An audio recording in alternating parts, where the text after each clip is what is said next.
Hello, welcome or welcome back to my channel. If you're new here, my name is Mary, and today's video is going to be my Sorry Picks My April TBR. I should've told you that I loved you one more time. If you've been around this channel before, then you already know, but if you're new here, every month on this channel, I play the game Sorry to pick prompts to decide what I'm going to be reading for the upcoming month. So this round of Sorry, the first card I draw will be the number of draws that I will make throughout the game. If I ever get a Sorry, then I add a book onto my TBR, and every prompt that I land on, I have to find a book to fill that prompt to read for the upcoming month. So without further ado, let's figure out how many books I'm going to be reading in April. Okay, so we're starting with blue on alt history because that's where we landed last month. And we're drawing 11 books this round. Okay. First prompt. Move backwards 4. Contemporary. So since I pulled the card 11, I'm going to be reading 11 books this month. The first prompt that I landed on was the prompt to read a contemporary, and for this I'm going to be reading Boomer 1 by Daniel Torday. This is a contemporary, and it follows this man who I believe is in his early 30s, and his fiance has just broken up with him, so he's moved back home to his parents' house, and he is living with his parents, and he starts, I believe, writing a blog or posting somewhere on the internet, I think, jokes and memes about boomers and like the okay boomer thing. And then somehow he gains national attention, and I think the plot goes from there. I'm not entirely sure what this is about, but I have heard pretty good things about this book, and I like the color scheme. It's very like pink lemonade, if you will. So I'm very, very excited to be picking this book up finally. I feel like I've talked about wanting to read this for like over a year now. Move forward 2. Sci-fi. The next prompt that I landed on was to read a sci-fi, and for that I picked The Book of M by Penn Shepherd. And this, from what I understand, is kind of like a post-apocalyptic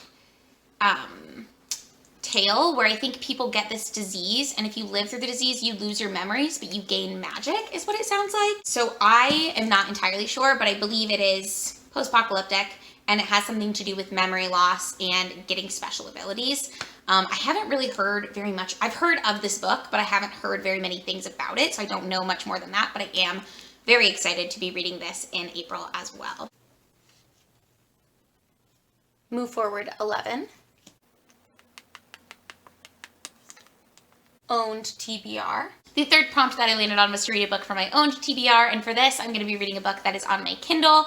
I recently did a video where I talked about every book that I own physically that I have not read, and every book on my Kindle that I have not read that I plan on reading. So if you want to watch that, I will link that somewhere so you can. But The Nightingale is a historical fiction, I believe. It's by Kristen Hanna, and I've only heard wonderful things. My mom and my sister both read and really enjoyed it, and I believe it is set during World War II. And I think it has a little bit of a romance storyline, so I'm very excited to pick that up. I've heard such incredible things about Kristen Hanna's writing, and I was actually recommended to me to read Four Winds when I did my subscribers pick my TBR and had you guys recommend books to me. Someone recommended that book, but I don't think it was out at that time. But I would like to read The Nightingale so I can decide if Kristen Hanna has the sort of writing style that I like. I do enjoy historical fiction from time to time, so I am very, very excited to pick this one up as well. Move forward 10 or backwards 1. So backwards 1 would be short stories, and 1, 2, 3, 4, 5, 6, 7, 8, 9, 10. Forward 10 brings us all the way home. So let's do that, just so we don't have to draw a bunch of cards later, and we'll start again on yellow. So I'm starting on yellow now, and I have drawn 3, so I have 8 more to go. Move forward 1. A book that's 500 plus pages. The fourth prompt I landed on was to read a book that is more than 500 pages, and for this one I'm kind of cheating because I've already started this book. So I have decided to read Middlemarch by George Eliot for this. I'm doing a buddy read, or a group read, I suppose. There's a whole Discord with Kira Foster and a bunch of other people. I'll link her announcement video somewhere, but we started it in March. I'm way behind. I think I'm like I'm like 60 pages or 60 chapters behind at this point, I'm pretty sure. But hopefully I can catch up and finish it by the time everyone else is finishing it in April. It's a classic, but it's a long form just about a commentary on society, and sort of it follows a group of, or several groups of different characters as they just sort of go through their lives. So it's following these different groups as they go through sort of young adulthood, I suppose. It's interesting so far. I'm not really sure. I feel like I'm plodding through it, but I'm not really sure if I'm like loving it, if that makes sense. But if you've read that, or if you are part of the group read for that, please let me know. I'd be curious to hear your thoughts as well. Move forward 5. A book featuring animals. The next prompt that I landed on was to read a book featuring animals, and for this I'm going to be reading Dreams of Gods and Monsters by Laini Taylor, which my library didn't have a physical copy of, so I'm going to have to read it as an ebook, but they did have Night of Cake and Puppets, which is like a novella for between the second and third book in the Daughter of Smoke and Bone series. So I'm also planning on reading this, but I'll probably finish this in March rather than in April. I still have some time and some space in my schedule, I think. Knock on wood, I guess. But Dreams of Gods and Monsters, I'm not going to say too much about it because it's the third book in a series, so I can't say too much about it, but it is about this character, Karou, who is a human girl, but she was raised by Chimera in this in-between place between Earth, which is the human world, and Eretz, which is the world that the Chimera and the angels are from. And in the first book, we meet Akiva, who is an angel, and we find out that there's this long war between the angels and the Chimera, and you just sort of go from there and learn more about the characters. So there is a pretty heavy romance subplot in this book, so if you're not really into that, then maybe skip, but it's a lot less about the couple and more about, like, their individual lives and how they like are pining for each other, but maybe it won't work out, maybe it will, you know how that goes. But I am really enjoying those, and I'm buddy reading those with my friend Kelly over at Velvet Library, so I'll link her channel down below so you can check her out as well. Sorry, so add another book. Move forward 8. A memoir. Then I drew a sorry, so I'm going to be adding another book to this TBR, so instead of 11 it will be 12 books, and the prompt that I landed on was to read a memoir.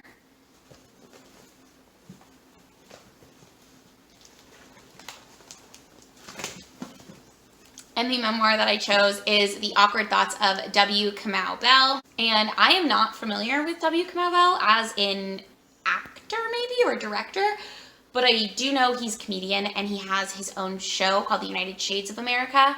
And the sort of subplot is tales of a 6'4" African-American heterosexual cisgender left-leaning asthmatic black and proud blurred mama's boy, dad, and stand-up comedian. I'm just interested. I love memoirs. If you've been on this channel for a while, then you know that I don't always have to know a lot about the person that the memoir is about to really enjoy the memoir. Although I do tend to prefer memoirs about people who like escaped cults, or like the girl who escaped North Korea. I loved her memoir. I loved the memoir Educated. I loved The Glass Castle. So I'm curious to see how I'll feel about this, because I have a feeling this is going to be a lot more social commentary and just about his experiences as a black man, which is also something that I'm interested in and something that I am unfamiliar with as a white woman. So I'm very excited to be picking this one up as well. And this has also been on my list of to read for quite some time, since it first came out, I believe. It got a lot of hype, so very excited to be reading this. Another sorry, so add another book. Uh-oh, this is gonna be a long month. Okay. Move backwards 4. Classic. Then I pulled another sorry, so I will be reading 13 books instead of 12 in April, and I am starting to sweat a little bit, so hopefully I can get through all of these books. The next prompt that I landed on was to read a classic, which is perfect because I am reading all of Jane Austen's works in 2021 with my friend Amanda over at her Pacific Northwest Washington Life. I'll link her Instagram down below. She's taking a hiatus from YouTube for the year, but she is very active over on her Bookstagram. So we're reading Pride and Prejudice in April. I will link the video where I announced Buddy reading all of these books, and of course we're open to other people joining us. We will do a live show for this after we finish reading it. We haven't decided the dates when we're going to read this yet, but it'll be sometime in April, and then the live show will probably be at the end of April or potentially the beginning of May, just depending on where this falls throughout the month. Move backwards 1 or forwards 10. I'm going to do a book featuring witches just because I have something in mind for that. The next prompt I landed on was to read a book about witches, and for this I chose The Heart Forger by Rin Chupeco, which is the second book in the Bone Witch trilogy. And this follows, I can't remember her name now, that's embarrassing, Tia, who is a bone witch, which means that she is a necromancer. So she brings dead things back to life, I guess, with her magic. And in her society, bone witches are kind of revered, but also feared. And so in the first book, we follow two timelines. One is the future timeline where Tia is seemingly disgraced and raising all of these deva back from the dead and sort of trying to take control of them. And then the other one is flashbacks of her finding out she's a bone witch and her initial training as a bone witch. I didn't love the first book in this series, so that's kind of why I've been putting off reading the second one. I think I read the first one back in January. But I have heard really good things about the series. People love the series. The librarian who helped me find this book loves this series. So I'm hoping I will really enjoy it, and I'm hoping that reading it physically rather than listening to the audiobook will help me keep better control of what's going on. And I'm planning on reading a synopsis of the first book before going into this one, just so that my mind is fully refreshed, because I do really want to love this story and get the hype of it. I've seen a ton of people that I really respect give this book and this whole series 5 stars. So I am very excited to be reading this one. Move forward 7. A queer book. The 9th prompt that I landed on was to read a queer book, and I chose Vanishing Twins by Leah Dietrich. I don't know how this is pronounced, but this is about a woman who is married to a man, and she sort of, over her marriage, starts to develop questions about her own sexuality. So she and her husband decide to do an open relationship. And this is actually a nonfiction. So I believe it has elements of memoir in it, which again, I love a good memoir, but as well as touching on psychology, science, pop culture, art, architecture, Greek mythology, dance, and language to create a lucid, suspenseful portrait of a woman testing the limits and fluidities of love. So I'm very interested to see how this goes, just because stuff like this intrigues me. So I'm happy to get to this book, and I actually didn't know very much about what it was about before getting it from the library, pretty much. I picked this up at the library and was looking at it, but it's been on my TBR for a while just because I'd heard of it. So I'll let you know how this goes. If you've read this, let me know what you think of it down below. Move forward to nonfiction. The next prompt that I landed on was to read a nonfiction, and again, I'm kind of cheating for this one because I've technically already started this book as well, but I'm going to be reading Point Made by Ross Guberman, which is another book that I own on my Kindle. So I'm about like 20 pages in, I'm not very far, but this is a book about legal writing. I'm in law school, if you didn't know, so it was recommended to me to read by my upper level writing professor, and it's basically teaching you how to effectively write memos, briefs, and motions. And I have to put it on my TBR or I won't actually force myself to read it, so that's why it's going on here. Move forward 8.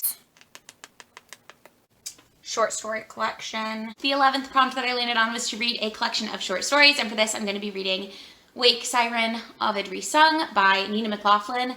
This is a retelling of sorts of different Greek myths. I believe it's everything in Ovid's Metamorphoses, which I had to read for college, so it'll be interesting to see how I feel. It's somewhere over here, I think. Anyways, it doesn't really matter, but I'll be interested to see how I feel about all of these stories. I've become really interested in mythology pretty recently. I was interested in mythology when I was a lot younger, like in middle school when I was reading the Percy Jackson books for the first time, but it's not something that really stuck with me, and it's not something that I ever really pursued. But now that I reread Percy Jackson last month, I guess I'm on a little bit of a mythology kick, and I found this at Goodwill a few months ago, so I am very excited to get to this one. I think it's like, some of it is told in prose, some of it is told in verse, some of it is told through like a series of texts or email chains maybe, and it sounds really interesting, so I'm hoping that I enjoy this, and I think the cover is like really beautiful. Move backwards 4, a retelling. The 12th prompt that I landed on was to read a retelling, and for this I decided to go with The Wrath and the Dawn by Renee Ahdieh, which is a retelling of 1001 Arabian Nights. I have this as an audiobook from my library, so I'm really excited to get to this one, and I'm hoping I really enjoy it. My boyfriend's mom really loves it, and she actually recommended it to me, so it's part of a duology, so hopefully if I enjoy it, I can find the second one and listen to it really quick as well. And move forward 3. Sci-fi. The 13th and final prompt on this TBR is to read another science fiction, and for this I don't know if this is technically sci-fi or fantasy, but It says sci-fi on Goodreads, so I'm going with that. And it's The Fifth Season by N.K. Jemisin. This is a bit chunky, and I'm very intimidated by this book. I don't really know anything about what it's about, except for it's about the Earth. And in this world, there are 4 seasons, but every once in a while, there's this 5th season, which is like a catastrophic event. And I believe the people in this world are trying to use magic to prevent that from happening. I don't know if this is supposed to be a discourse on climate change, and I understand that as I just described that, it sounds a lot more like fantasy than sci-fi, but we're going with it. Okay, and that is it. Those are the 13 books that I have on my TBR for the month of April.